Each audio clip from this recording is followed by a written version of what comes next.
सातारा जिल्ह्यातील कराड तालुक्यात अंमली पदार्थ तस्करी विरोधात आजवरची सर्वात मोठी कारवाई. 55 कोटी रुपयाचे तब्बल 22 किलो अंमली पदार्थ जप्त करत महसूल गुप्तचर संचालनालयातर्फे DRIने आंतरराज्य ड्रग्ज रॅकेटचा जबरदस्त हादरा दिलेला आहे.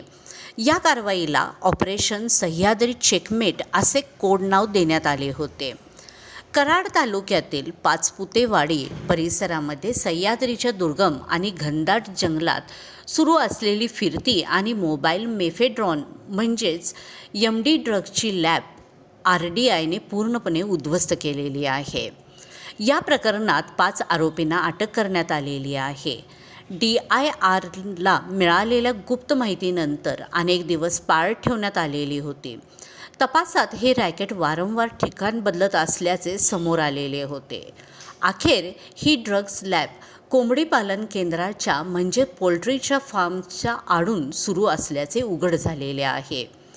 24 जानेवारी रोजी राबवण्यात आलेल्या या धडक कारवाईत पूर्णपणे कार्यरत असलेले मेफेड्रॉन निर्मित लॅब उघडकीला आली.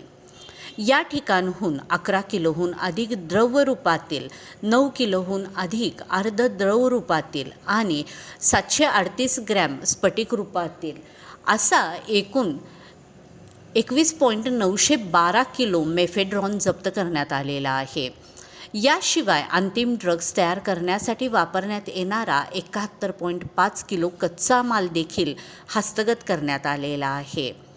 जप्त केलेल्या अंमली पदार्थाची आंतरराष्ट्रीय बाजारपेठेतील किंमत सुमारे 55 कोटी रुपये असल्याचे DRIने स्पष्ट केलेले आहे. या प्रकरणात अटक करण्यात आलेल्यांमध्ये ड्रग्ज तयार करणारा कूक, आर्थिक व्यवहार पाहणारा सूत्रधार, वाहतूक व्यवस्थापक आणि संबंधित पोल्ट्री फार्मचा मालक यांचा समावेश आहे.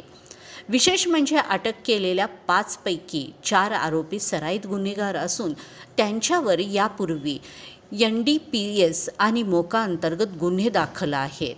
ही कारवाई अंमली पदार्थ तस्करी विरोधातील लढ्यातील मोठे यश मानले जात असून सार्वजनिक आरोग्य, तरुण पिढी आणि देशाच्या सुरक्षिततेला धोका देणाऱ्या ड्रग्ज माफियांच्या मुसक्या आवळण्याची निर्णायक कारवाई असल्याचे स्पष्ट होत आहे.